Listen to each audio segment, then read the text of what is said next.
안녕하세요, 최민수입니다. 오늘은 원자에 대해서 이야기해 보려고 합니다. 모든 물질은 원자로 구성되어 있다. 이거 기본 개념입니다. 그러면 이 뜻은 무슨 뜻이냐? 지금 보시면 PC 있잖아요. 이것도 원자로 구성되어 있고, 그리고 제 손 보셨죠? 이 손도 원자로 구성되어 있고, 이 몸도 원자로 구성되어 있습니다. 그러면 이 모든 물질의 통틀어서 이 지구상 그리고 우주상 모든 물질이 원자로 구성되어 있다는 얘기입니다. 원자란 단어는 어디서 시작했냐면 그리스어 아토모스에서 유래된 것입니다. 그 아토모스라는 뜻은 더 이상 나눌 수 없다는 얘기입니다. 어떤 물질이 이만큼 이제 하나 있어요. 그러면 이거 하나를 쪼개서 2개 만들고, 2개를 쪼개서 4개 만들고, 그럼 4개에서 8개가 되고, 계속 쪼개다 보면요, 마지막에 쪼갤 수 없는 게 원자란 개념입니다. 원자란 개념은 나눌 수 없다, 이런 뜻으로 원자란 개념이 나온 겁니다. 기원전 5세기경 그리스 철학자 데모크리토스는 세상은 원자와 빈 공간으로 이루어졌다고 했습니다. 자연적인 막 변화가 일어나고 이런 것들은 보이냐? 원자들이 모였다가 풀어졌다가 떨어졌다가 하면서 이게 모든 자연에 이게 변화가 일어났다. 이 사람 얘기는 과학적 얘기는 아니고 철학적으로 생각을 가지고 있었다 얘기입니다. 그래 현대 와서 현대 입자 물리학으로 표준 모형으로 보면 지금으로 밝혀진 원자는 한 종류가 아니고 여러 종류가 있습니다. 원자는 물질을 구성하는 기본 입자는 맞는데 한 종류가 아니고 여러 종류가 있다 이 얘기입니다. 원자가 종류를 얘기할 때는 원소라고 합니다. 개수를 얘기할 때는 원자라고 하고요. 이 물질, 모든 물질을 구성하는 기본 입자는 원자지만 이 몸이나 이런 테이블이나 이런 것들이 구성하는 기본 단위는 분자입니다. 그래서 분자하고 원소, 원자 개념을 잘 아시고 나면 물질에 대한 어떤 개념이 좀 정확해질 수 있습니다. 그러면 원자는 뭡니까? 원자는 개수입니다. 원자는 이 분자 안에 원자가 몇 개 있냐? 그 원소는 분자 안에 어떤 종류 원자가 있냐? 그 원소는 종류고 원자는 개수입니다. 분자는 물질을 구성하는 기본 단위. 예를 들어서 우리 단백질을 구성하는 기본 단위는 뭡니까?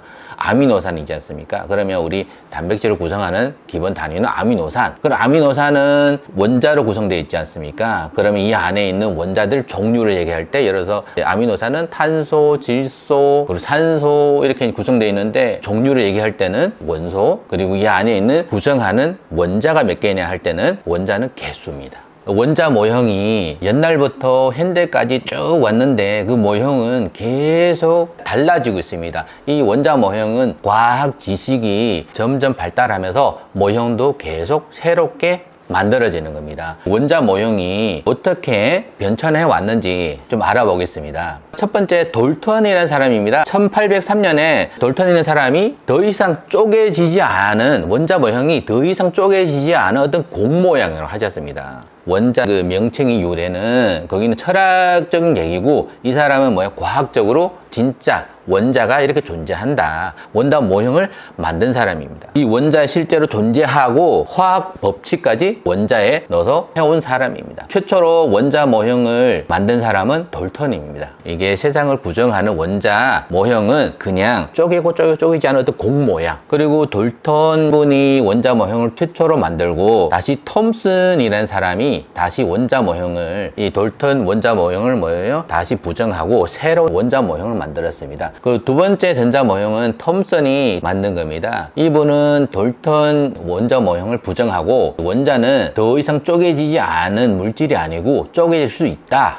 음극선 실험을 통해서 원자 안에 마이너스 전하를 띠는 전자를 발견했습니다. 그러면 이분이 전자 모형은 큰 공 있잖아요. 둥근 공에 플러스 크게 띄는 플러스 큰 공 안에 마이너스 전하를 띠는 전자가 콕콕콕 박혀 있는 그런 모형입니다. 그럼 전자 모형 여기서 이제 톰슨으로 인해서 다시 바뀌게 됩니다. 세 번째 전자 모형은 러더퍼드 전자 모형입니다. 이분은 알파 산란 실험을 통해서 원자는 원자 안에 핵이 있다는 걸 발견했습니다. 원자 핵. 러더퍼드 원자 모형은 톰슨 원자 모형하고 달리 공 안에 전자가 콕콕 박혀 있는 게 아니고 이 원자가 큰 원형인데 중간에 원자 핵이 있고 그 핵 주변에 전자가 돌고 있다. 행성 모양입니다. 러더퍼드 전자 모형은 행성 모양입니다. 그러면 최종적으로 러더퍼드 전자 모형은 뭐예요? 중간에 핵에 플러스 전자를 띠는 핵이 있고 주변에 전자가 행성처럼 돌고 있습니다.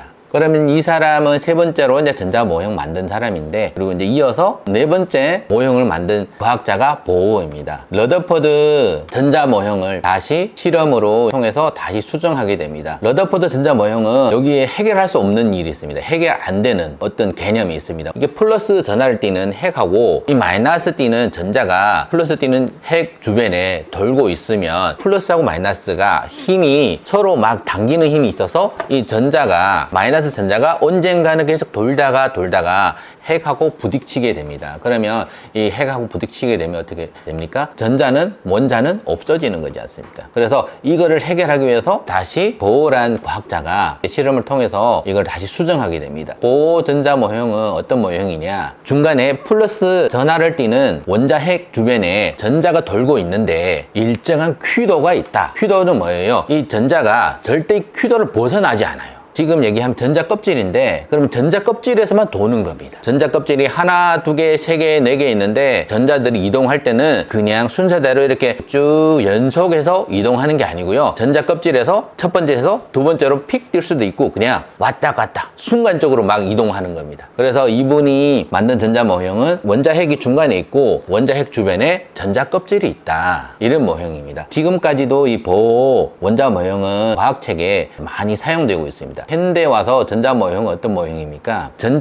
원자는 퀴도가 없어요. 플러스 띠는 원자 핵이 있고 그 주변에 전자들이 아무데나 막 나타나는 겁니다. 전자 구름이라고 합니다. 현대적으로 와서는 전자는 어떤 퀴도에 존재하지 않고 확률적으로 존재한다. 현대에 와서는 오비탈 개념이 도입되어 있습니다. 전자가 어떻게 분포되어 있냐, 오비탈에 따라서 전자 배치하게 됩니다. 원자 모형 보시면 중간에 원자 핵이 있고 주변에 분포된 구름처럼 보이시죠? 첫 번째 구름처럼 보이는 이 부분 띄엄띄엄띄엄 점점점 했잖아요. 이 점점점들 모으면 구름처럼 되는 겁니다. 그래서 현대 원자 모형은 원자 구름 모형입니다. 원자 모형이 변천이 어떻게 왔는지 지금까지 간단히 설명했고요. 그러면 이 원자는 어떤 특징을 가지고 있을까요? 원자는 더 이상 쪼갤 수 없는 물질이 아니고 화학적 반응으로 더 이상 분해되지 않는 입자입니다. 이 개념은 더 이상 쪼갤 수 없는 물질이 아니다. 그냥 화학적 방법으로 더 이상 분해되지 않는 입자다. 원자는 쪼갤 수 있을까 없을까요? 당연히 쪼갤 수 있죠. 쪼개면 원자 핵이 나오고 전자가 나오고 원자 핵 안에도 양성자 있고 중성자 있지 않습니까? 그러면 원자 특성을 보겠습니다. 원자는 중심에 플러스 전하를 띠는 원자 핵하고 그리고 주변에 마이너스 전하를 띠는 전자 구름으로 형성되어 있습니다. 원자 핵은 플러스 전하를 띠는 양성자와 전하를 아예 안 띠는 중성자로 구성되어 있습니다. 원자 핵은 전자에 비해서 질량이 매우 큽니다. 그러면 원자 핵이 원자의 질량의 99.94%를 원자 핵이 차지합니다. 원자 핵 질량이 원자 질량입니다. 그냥 전자는요 무시하는 겁니다. 원자는요 원자 핵 안에 양성자 수에 따라서 원자의 종류가 달라집니다. 그러면 앞전에 얘기했듯이 원자는 한 종류가 있는 게 아니지 않습니까? 원자 안에 양성자 개수가 몇 개냐에 따라서 우리 원자 종류가 결정된다는 얘기입니다.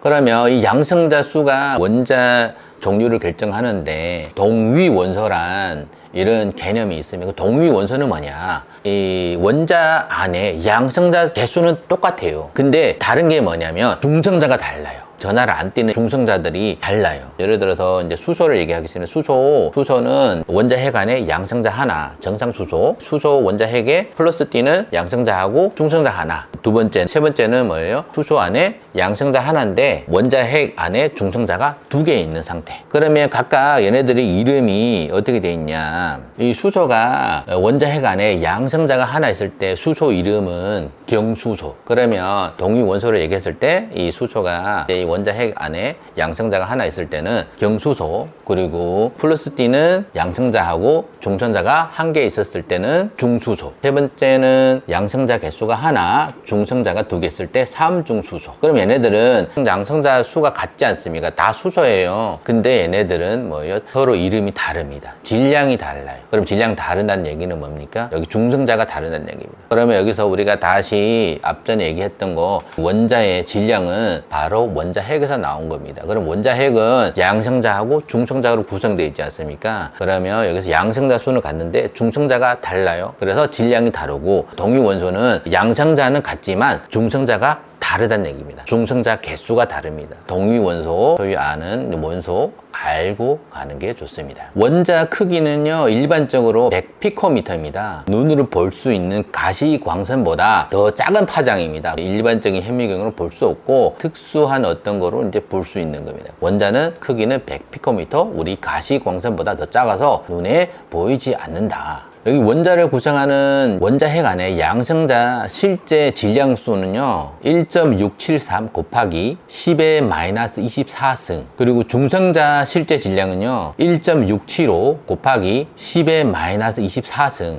얘네들 보시면 거의 비슷하거든요. 원자의 질량수 상대적으로 봤을 때 예를 들어서 양성자 질량은 1이다 그러면 중성자 질량은 똑같은 1입니다. 전자의 실제 질량은요 9.11 곱하기 10의 마이너스 28승입니다. 원자핵 안에 양성자하고 중성자의 전자하고 비교했을 때요 전자의 크기는요 1837분의 1 차이가 엄청 나는 겁니다. 왜냐면 이 양성자 하나가 1837배가 더 크다는 얘기입니다. 7배 곱하기 하면 얼마큼 큽니까? 그래서 전자의 무게는 실제 원자 질량에 그냥 무시하는 겁니다. 근데 얘네들은 전하량은요 양성자하고 똑같아요. 그래서 상대적 전하량 봤을 때는 양성자 전하량의 1이라고 봤을 때 전자의 전하량은 똑같이 1이라고 봅니다. 그러면 양성자는 플러스 1, 전자는 마이너스 1입니다. 여기 양성자 실제 전하량은 플러스 1.6 곱하기 10의 19승이고요. 전자의 전하량은 마이너스 1.6 곱하기 10의 19승입니다. 양성자의 전하량을 1이라고 칠 때 전자의 전하량은 마이너스 1입니다. 그럼 여기서 우리가 실제적인 질량도 받고 상대적 질량, 전하량 봤을 때 원자는 원자핵에 있는 양성자 전하량과 전자의 전하량은 같고 원자의 대부분 질량은 어디에 있다? 원자핵에 있는 겁니다. 그래서 원자의 질량은 원자의 질량이라 계산하는 겁니다. 질량을 얘기할 때 전자는 무시하고 전하량을 할 때는 전자하고 양성자 전하량이 똑같으니까 전하량을 얘기할 때는 전자의 전하량은 무시하면 안 됩니다. 그러면 우리가 다시 좀 자세히 원자에 대해서 알아보겠는데요. 원자는 원자핵과 원자로 이루어져 있다. 원자핵 주변에 전자들이 돌고 있다. 그 원자핵은 양성자와 중성자로 구성되어 있다. 또다시 여기서 양성자도 쪼갤 수 있습니다. 양성자는요 쿼크란 어떤 물질로 이루어졌습니다. 그럼 양성자를 구성하는 쿼크는요 업 쿼크 2개, 다운 쿼크 하나. 그리고 중성자를 구성하는 쿼크는요 다운 쿼크 2개, 업 쿼크 하나. 그러면 이 쿼크들이요 각각 전하량을 가지고 있는데 업 쿼크는요 3분의 2 플러스 3분의 2 전하량을 가지고 있고 다운 쿼크는요 마이너스 3분의 1 전하량을 갖고 있습니다. 양성자를 구성하는 쿼크하고 중성자를 구성하는 쿼크를 전하량을 더해보면요 양성자는 플러스 1이 나오고 중성자는요 그냥 전하를 안 띄게 됩니다.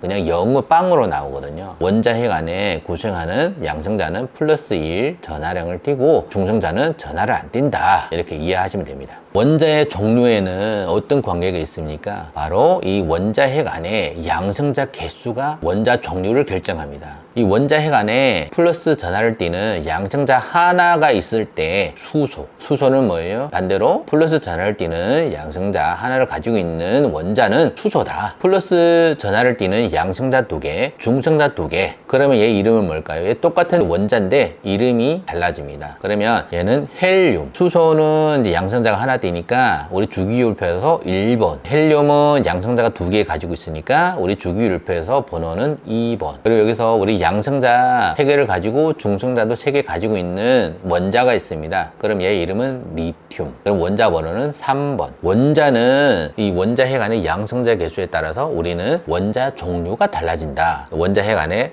양성자가 1개 있을 때 뭐고 2개 있을 때 뭐고 우리 원자는 종류는 어떻게 됩니까? 우리 원자는 이 안에 있는 양성자 양성자 개수에 따라서 원자의 이름이 달라진다. 그러면 원자의 이름이 달라질 때는 우리가 어떻게 얘기합니까? 이때는 원자가 아니고 원소라고 표현합니다. 탄소, 질소 꼬집어서 원자를 막 얘기할 때 이때는 원소라고 표현합니다. 우리 다시 정리하겠습니다. 오늘 얘기한 부분, 모든 물질은 뭐예요? 원자로 구성되어 있습니다. 그러면 원자는 어떻게 종류를 구별된다? 바로 양성자, 원자핵하고 전자로 이루어졌는데 그 원자핵 안에 양성자 개수가 우리 원자 종류를 결정한다. 그리고 여기서 우리 동위원소는 뭐예요? 양성자 개수는 똑같아요. 근데 여기서 뭐가 달라? 중성자 개수가 다른 겁니다. 그래서 동위원소는 이런 개념이고, 그리고 원자는 개수에 따라서 종류가 결정된다. 현대까지 와서 원자 모형이 변천 과정 총 4단계로 걸쳤습니다. 처음에 돌턴이라는 사람이 최초로 원자 모형을 만들었습니다. 더 이상 쪼갤 수 없는 어떤 단단한 공이다. 그리고 두 번째는 톰슨입니다. 톰슨이란 과학자가 음극선 실험을 통해서 원자 안에 전자가 존재한다. 전자를 발견한 겁니다.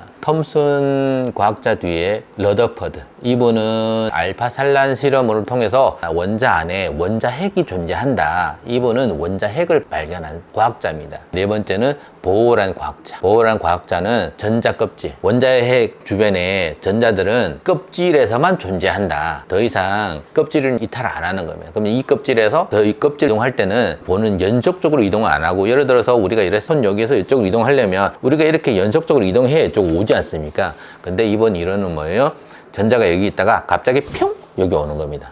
뛰는 겁니다. 이 전자들이 어떻게 이동하는지 다시 자세히 강의하겠습니다. 우리 다시 간략하게 이제 정리해 봅니다. 원자는 원자핵과 전자로 구성되어 있다. 원자핵은 양성자와 중성자로 구성되어 있다. 그러면 다시 양성자는 쿼크로 구성되어 있다. 중성자도 쿼크로 구성되어 있습니다. 그럼 양성자는 업 쿼크 2개, 다운 쿼크 하나, 그리고 중성자는 다음 쿼크 2개, 업 쿼크 하나. 그러면 얘네 전하량을 더해보면 양성자는 플러스 1 전하를 띄고 중성자는 전하를 안 띄게 됩니다. 오늘 제일 중요한 부분은 원자는 모든 물질을 구성하는 기본 입자다. 원자 부분은 여기서 끝마치겠습니다. 감사합니다.